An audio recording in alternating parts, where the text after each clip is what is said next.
Right. But you know, Gary Grant came, y'all, and everybody know who Gary Grant is. Yeah. And I made the mistake of saying to Gary Grant, "Man, you black." Man, hey yo, Coach C looked at me, man. He looked at me just like my dad. Okay? Just like my dad would. And he said, "Don't you ever say that again." He said, "You better respect that, man, because that's you." That's exactly what he said. Wow. And to this day, I remember that. Right. You know, that's when you had them coaches. With coaches like that, that's why we so good. We run through a wall for that man. Yes. You're right. Yes. Hey guys, we're live on YouTube. But go ahead, Kendall. Yeah, you run through a wall for men like that. And, and, you know, I thank Coach C to this day because, you know, I instill that in younger players, in my kids, and if I see a kid out on the street doing that, you know, I always go back to that lesson Coach Collins taught me. And let me add on to that, Kendall. Let me add on to that, Kendall. Coach Collins, before we said about the calling each other the N-word or whatever. Yeah. He also he told me one day, Coach Coons used to always call me Smitty. He put him to the side when he's like, "Man, don't let nobody, your name ain't Smitty. That's what they try to give you a name that's not yours. It's your last name is Smith. Don't let anybody call you Smitty." And I think that's Steve to this day with Steve. I think that's why I see everybody call you Steven.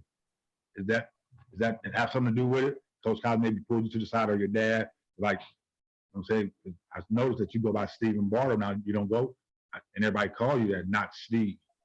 You know what I did, Larry? Whenever we used to be on national television, and if I was in the starting lineup, obviously they put your name up and they'd always spell Steve.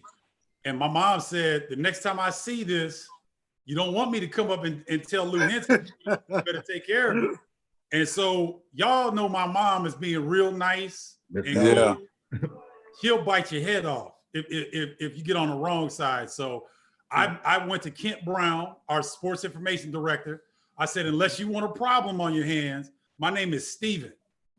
And I was very insistent on that. So Coach Collins didn't tell me that, Larry, but I'm glad he said that to you because you know that's a lesson in us respecting ourselves. Yeah, right? Exactly. And I think another thing to add on to what I said, one of the things about Coach Collins, we all know Coach Henson had a funny coaching style. His way of coaching was not evident for the guys that he had. Great point. You know, he couldn't. What I'm really trying to say is he couldn't coach us. He wasn't our kind of coach. But one thing that we had on our side was Coach Collins was always a great buffer for Henson.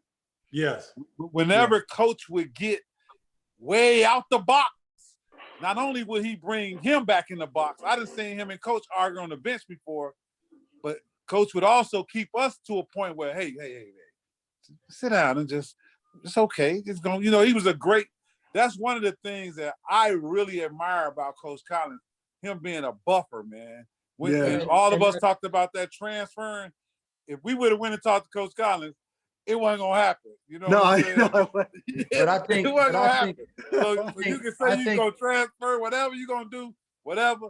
And Coach knew and one thing about Coach Collins, he knew everything about us. He knew we was at the Union. I know y'all was at camp. I know you was dating this girl. I know who you dating. I mean, he just knew about us like a father figure, man. And that's why, you know, that's why most of us said Coach Collins, because of the way he treated us, man. It was like being a father away from home, you know. But Irvin, Coach, reason why Coach Collins was like that with Coach Henson because he played for Coach Henson, so he knew all of the things about Coach Henson. So he was just trickling that down to us, man. That's all he was doing. Saying, I know how to handle this guy because I played for him. Right. So I think that helped us a lot because Coach Collins actually was dealing with that guy for many, many years. And if you ever talk to Coach Collins about the story, how he actually became the coach, I mean, Coach Collins was dealing with inner city kids in Chicago. Yes, right. He was a truant officer. Right. And so, and then Lou Henson actually asked him, do he want to coach? He had to think about it. He's like, I don't know if I really want to do this. But Coach Henson convinced him eventually to come on down and rest is history, man. You guys, man, I just had a train of thought and I was going to ask you, what was it? Okay, here it is. What was the time that it hit you how special our team was to the Illini fan nation. What was the game or the situation, or whether we were on the road or whether we were out somewhere? What was the time that it said in your mind, like, wait a minute, we might really have something here. We might be special to the fan base. What? Let me think. Marcus, I'm gonna let you go first on this. You know, Bardo, man, I thought we were special from the get-go, really. I mean, from practice and all that. But to see our fans, man, you couldn't really separate the two. You couldn't say, okay, it was preseason, it was this season, because the fans always came out and supported us, and always was out in the public. Every time we go somewhere, you know, people recognize, because we did have some elite players on our team. So we were celebrities and stars, man. I think even before all this Final Four stuff happened, getting that much talent down on the campus at one time, man, was special within itself. So them fans knew that. They knew they had Chicago kids. They knew they had some down south, some Carbondale, Larry from Alden. We had guys that could really ball, and some of those people followed you. Like some of the people from Carbondale actually became Illini basketball fans. That's true. Same thing with Larry. The same thing with me in Chicago and Kendall and Irvin and all the rest of the guys. We had a big following because we were special in high school. So when we got to the University of Illinois, it just made it a little bit bigger. Our platform was just a little bit bigger. And then we got out there and showed everybody what we was capable of doing. Oh, that's a great point. Who wants to go next? I'll go next. I think it was a game for me that it was a noise I had never heard. It was a ooh and an owl that I had never heard. But it was the Georgia Tech game when Kendall broke his foot. Yeah. I think that game was so loud and so crazy that in the back and forth scoring and then Kendall get hurt. And the best picture, man, that I have is me and you, Steve, carrying Kendall off the court, man, with the broken foot. And that right there, that game let me know that, man, this is crazy. That's what it seemed like. It wasn't no top on the Assembly Hall. Like they had blown the top off of it, man. And so that was the game to me that was the loudest and the craziest, you know, besides Indiana when Nick hit that shot. But that game right there, Georgia Tech, when Kendall broke his foot, I think that was the game for me. Larry? Yeah. Oh, go ahead, Kendall. Yeah, I say the Georgia Tech game too, because they knew if we win this game, we number one in the nation. Yeah. And when KB dunked that basketball, yes, and we all know the play. Yes, we do. Like you said, Irvin, the top was blown off the Assembly Hall. And Steve, I remember you grabbing KB and the face that you made, KB, the face that he made, and it was just electric, man. It was like euphoric, you know, and like it's hard to get feelings like that again. You know, we got a lot of them during the season when Nick hit the shot when we beat Syracuse to go to the Final Four, but that was one of those plays, man, that you get that feeling like you ain't never. These come around very rare, man. And you know, that's when all of the fans knew that we were really special. Yep, that's what I think, Kendall. I think that game, because that game was off the chain, man. Yeah, it was. You know, that game was, and Illinois probably had never been number one in the nation before. You know, before that. Yeah. You know. No, they've been number one. Eddie Johnson, they were number one at one point. Oh yeah, okay. Yeah, when they beat Michigan State. But go ahead, Larry. Yeah, Georgia Tech, obviously, but if y'all remember, it wasn't loud the whole game. The first half, it was quiet. You can hear a pin drop. So it was quiet in there that first half. They was handing it to us. They were. That second half, I think, Steve, you got hot. You had like 16 in the second half. Yeah. We gradually broke it down. And I think, did it go 2 overtimes or one? Was it one? Two I think it went 2 overtimes. And then I gave that bounce pass to KB. And like I said, he rammed it on some guy. Like I said, the top came off. That was Tom Hammonds he dunked on. He dunked on the whole team. Man. Because everybody jumped at that. So it was the Georgia Tech, obviously, for me. For me, guys, it's gonna sound crazy. All right. It was early in the season, and we had a day off or something, and I go to camps, right? And so the co-eds and the students were always cool with us. Right. For some reason, there was a group of adults in there, like 20, 25 adults. And They're off in the corner. They're doing their thing or whatever. I'm, you know, kind of milling around. One of the guys sees me. He says, Bardo, hey, why don't you come over here for a second, man? The guys would love to see you. So I go over there. Man, them cats bought me. They got me drunk, man. Everybody at the table knew I was from Carbondale. Some people knew that I played against LaFonso Ellis in the super sectionals, and you know, and I'm sitting there like, man, these cats got jobs. How do they know so much about us? But that was the day that it kind of registered like, man, we are affecting the fan base a certain way because those people knew too much about all of us, like intricate stuff. And it made me think like, that was before the internet and all that. And so I was like, man, these people are really diehard fans. And it was just crazy. And boy, I left out of there floating that night because I didn't pay for a drink, but I was so nice. All right. So Kendall, didn't you used to have to, I know Kenny Battle and Nick did. I think you used to have to use an alias when we went on the road, didn't you, for the hotels? No, I wasn't popular like that. That was for KB and Nick and Lowell and Marcus now. Yeah, Marcus, did you have an alias or something? No, Irvin Small used to answer the phone for me. Hey, our room, me and Marcus' room was the hot spot, baby. Everybody was in our room. Marcus used to be like, man, kick them dudes out, man. Kick them out, man. Everybody wanted to come over there and try their luck, man.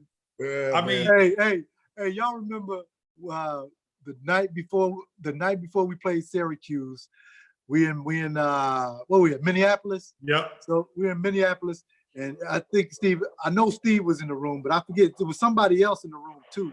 I think it was you too, Irvin.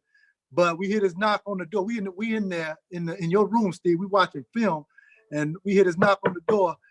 And we're like, who did? It was Coach Henson. We're like, what the hell are he doing here? Coach Henson don't ever come to our room. That's true. Right. That's true. I remember that. And he come in the room, hey guys, what are you doing?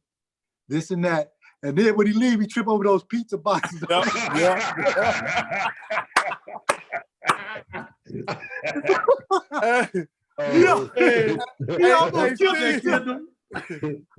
Steve, tell the story about when we was in when we played Villanova in Cincinnati, and Coach gets on the elevator.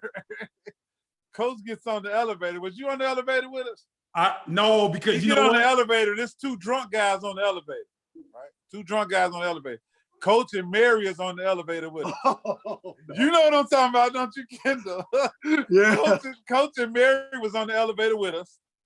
And the guys start harassing. They was drunk. They start harassing Mary. Hey, baby, how you, sweetheart? I think they got up on like the 5th or 6th floor. Now, it was me. Hey, it was like 5 of us in the elevator with Coach.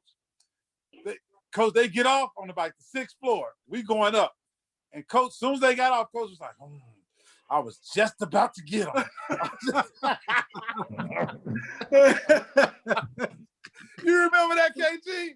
I remember, man. Man. Coach said, oh, good thing they got off right there. I was just about to get them. Hey, and y'all know Coach Henson wasn't going to bust a grape. Wine factory, man. Yeah, right? He wasn't going to bust a grape. Let me think here. I'm trying to think one more thing and we'll wrap up because we got so many stories. Well, you know what? You guys got anything you want to add? Yeah, man, I want to know why all you guys went out and brought Blazers. Chevrolet Blazers. Hey, did nobody buy anything?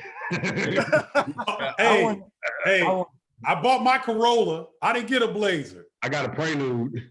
I got a Corolla. My parents bought a used Toyota Corolla. I just want to know, man. I know Irvin had a Blazer.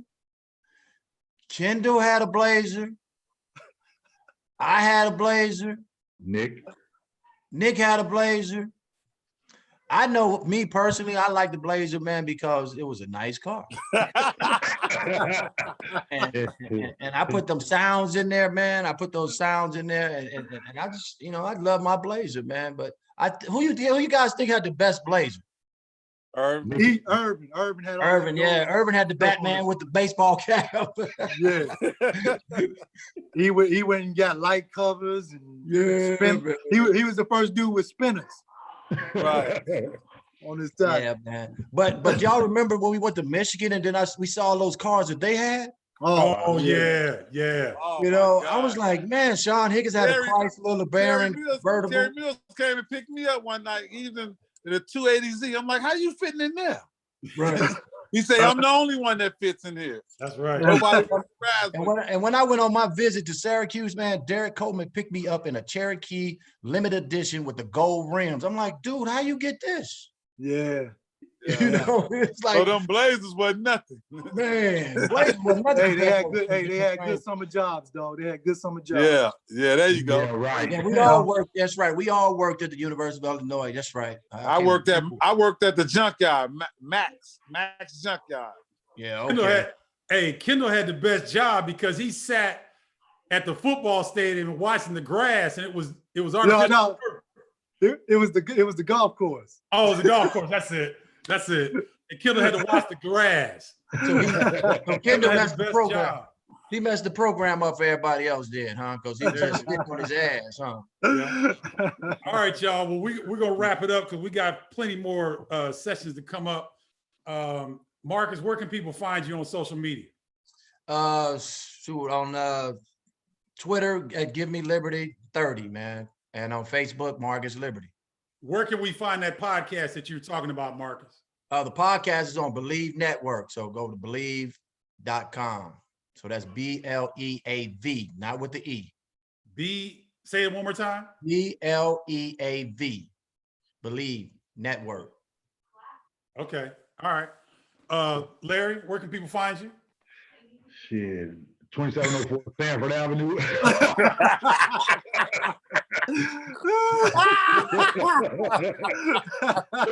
Typical Larry. Hey, that's it, Larry. That's it. Seriously. You're on Facebook, though. You're on Facebook, Larry. I don't know about all this stuff. Okay. You're on Facebook, dude.